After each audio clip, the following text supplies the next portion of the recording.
Профилът ти в социалните мрежи каза повече за теб, отколкото предполагаш.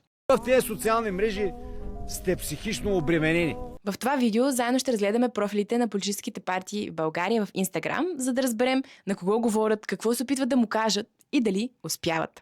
Профилът на всяка една от партиите ще оценя по няколко обективни критерия. Първият от тях е дали става ясно кои са и какви са ценностите, които продават на аудиторията си през първите няколко секунди след влизането в техният профил.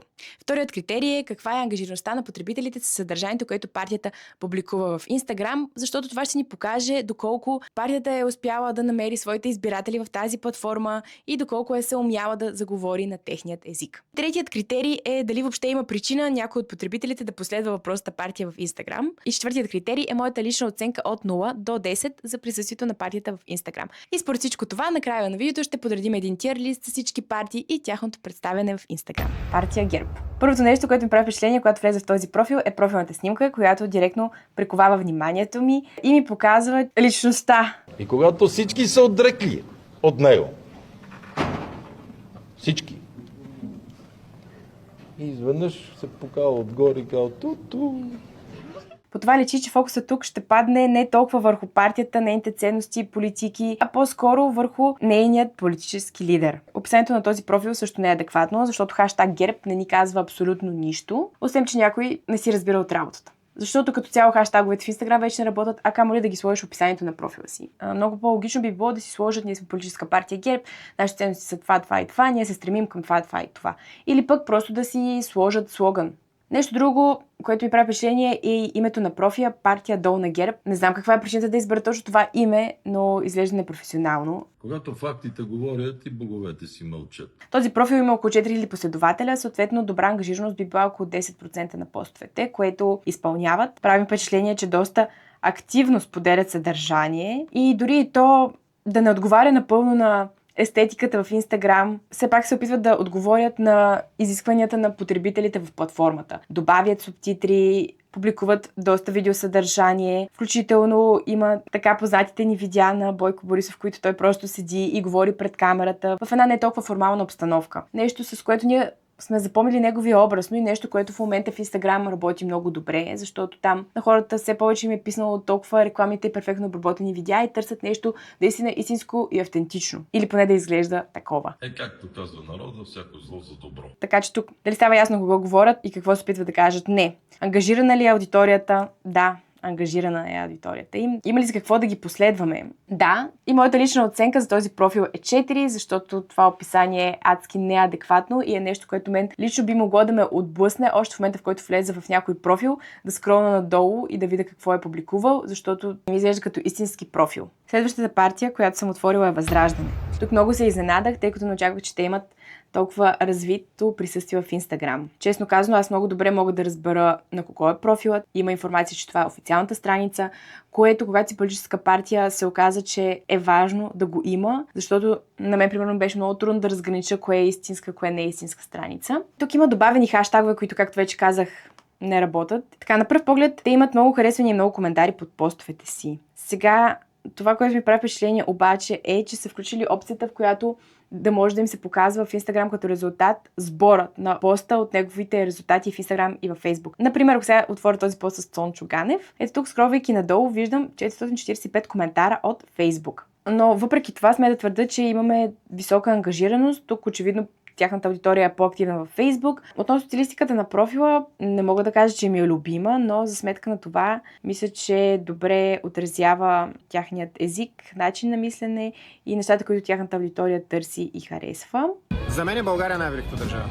Да сме наясно с това нещо. Разбираш? Да. Така. Сега, ако трябва да ги оценя, става ли ясно какви са ценностите им? Да, тъй като много често се използва герба на България, имаме цветовете на България, знаменцето на България в описанието и ти знаеш в каква посока да очакваш да ти се говори. Ангажирана ли е тяхната аудитория? Тук отново ще кажа да, но си слагаме забележката, че тези високи числа на коментари и харесвания, които ни излизат в Инстаграм, са всъщност сбор от Фейсбук и Инстаграм, а на Възраждане аудиторията е много активна във Фейсбук. Има ли защо да ги последваме? По-скоро да, защото те отново публикуват някаква актуална информация какво се случва около партията и около участниците в нея. И моята цялостна оценка за профилът е 6. Следващата...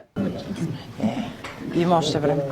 БСП, които, въпреки че не са си сложили директно бутонче към Instagram профил в сайта, се оказа, че имат такъв профил. Получават бонус точка от това, че също са си написали, че е официална страница на БСП. И техните хайлайти също изглеждат сравнително организирани. Както виждате, нямат кой знае колко голям брой последователи. Се очаквано, защото не мисля, че таргет аудиторията на БСП е в Instagram. Не знам, опитват се да правят някакви неща, просто изглежда малко странно. Късно е ли бе за китка?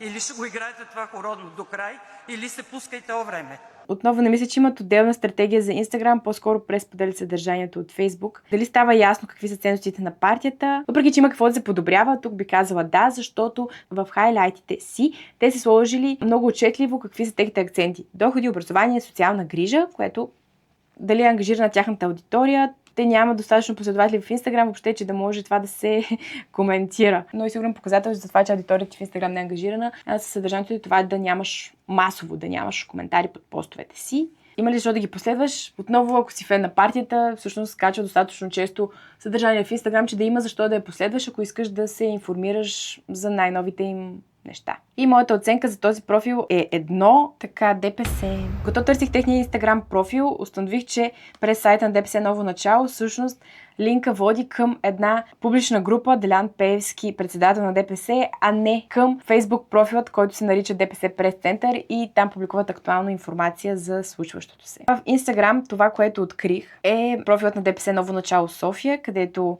преди последния пост си мисля, че това може би е техният активен профил. И също така отпреди е останал един профил на ДПС Прес Център. С оглед на това не мога да кажа кой е истинския профил, въобще имат ли такъв профил и какво се случва. И като оценка тук със сигурност нямаме информация кои са, какво са, защо са и какви ценности изповядват. Казваме, че най-голямата заплаха за публичните финанси в Република България е розовият ментор на контрабандистите, финансовото камикадзе Асен Василев. Има ли за какво да ги последваш? Не, защото няма какво да последваш. И естествено, че бих им дала 0, тъй като...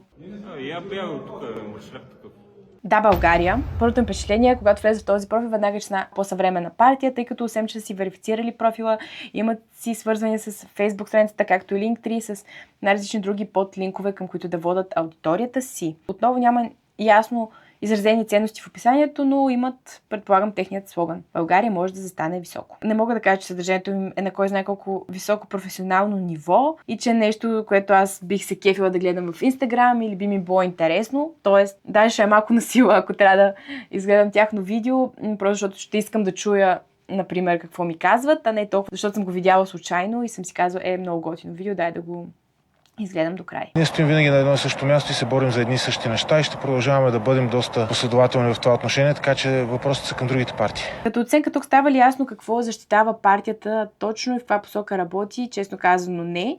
Въпреки че вдъхва едно такова модерно и напредничево усещане, отваряйки този профил, той не ми казва какво точно да очаквам от партията и от него. Бих казала, че аудиторията им все пак е ангажирана, има какво повече, но е на сравнително добро ниво. И моята цялостна оценка от 0 до 10, тук бих дала 4, защото въпреки че е добре оптимизирано, така изглежда добре първоначално профилът им, след това надолу в съдържанието им, има какво да се желае, като продължаваме промяната. Това очевидно е профилът с най-много последователи в Instagram, което не би трябвало някой да го изненадва. Профилът е верифициран и какво е описанието за България, в която корупцията намалява, а населението се увеличава. И съответно са сложени линкове към Facebook профилът им и към формуляр за записане на доброволци. Специално за тези линкове и това, че в тях липсва линк към сайта им, предполагам, че просто искат да отклоняват вниманието на аудиторията си, защото им е по-важно да предприемат тези стъпки, отколкото да им идат на сайта. Те са, мисля, че и първите, които имат пиннати постове. Постовете им пък са и първите, които спазват размера на Инстаграм и не са просто квадратни. Цялостно, както мисля, че ни направи впечатление, това е първата партия, в която влизам и много добре ми става ясно каква е политиката или горе-долу какви са ценностите и посоката на мислене за партията. Малко смиреност,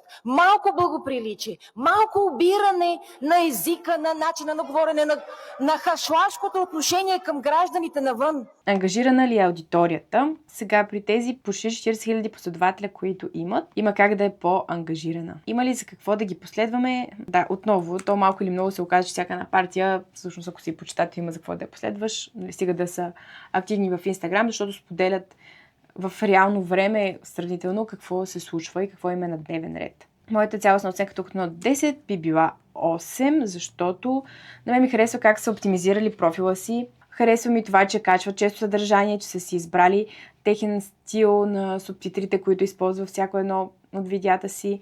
Също така ми харесва, че правят колаборации между профилите на Продължаваме промяната и съответно различните хора, които са част от партията, което е много готин подход. Това с което може да се апдейтне, разбира се, някаква промяна на тъмнейлите на видеята или пък да се мисли малко повече в посока как да ангажират аудиторията си с това, което правят и качват. Всъщност прасето на турне е добър пример в тази посока. Не знам защо тук те взеха решение да го отделят в отделен профил, но всеки си има обяснение за решенията, които взима. Останаха две партии, Меч и Величие. Мисля, че и двете нямат Инстаграм профил. Меч имат активен профил в TikTok, защото, както може би знаете, Радостин Василев, това TikTok е доста известен. Няма значение, всички знаят кой съм. А Величие, естествено, имаме Телеграм групата им, където мисля, че са така активни с това да ангажират последователите си. За едно огромно престъпление, което се извърши тук, в Неофит Рилски. Съответно, няма как да коментирам профилите им в Инстаграм, защото те нямат такива, но това, което бих обърнала внимание е, че когато една партия няма профил в Инстаграм, ясно ни показва, че нейните избиратели явно не са в Инстаграм. А когато избирателите ти са в TikTok или в Telegram или в Viber, според мен това казва много за идеите, които се опитваш да пропагандираш и аудиторията, пред която искаш да ги представиш. Крайно време е да спрем с байтошовите мантри на смешаване. Може сами да си направите изводите. Време е да сложа партиите в тир листа, който съм си подготвила за тях. В S tier отива Продължаваме промяната. Сега, в A tier неочаквано за мен. Но, освен Да, България, даже тях би ги сложила в Б, защото има какво да се желае, от тях очаквам повече. В A tier със сигурност обаче биха отишли Възраждане, защото те супер много ме изненадаха.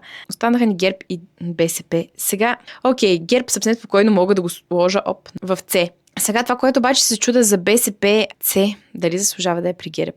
Реално това, което на мен много ми хареса при тях е хайлайтите, които си имаха. И защото и те често си публикуват съдържание и те все пак си спазват там някаква визуална идентичност. Така че това е моята финална подредба. Може би Величие, Меч, ДПС има логика въобще да не съществува в този тир лист, но както казах, за мен и присъствието, и отсъствието ти в Инстаграм все пак казват нещо и говорят и за теб като бранд, и за аудиторията, която имаш.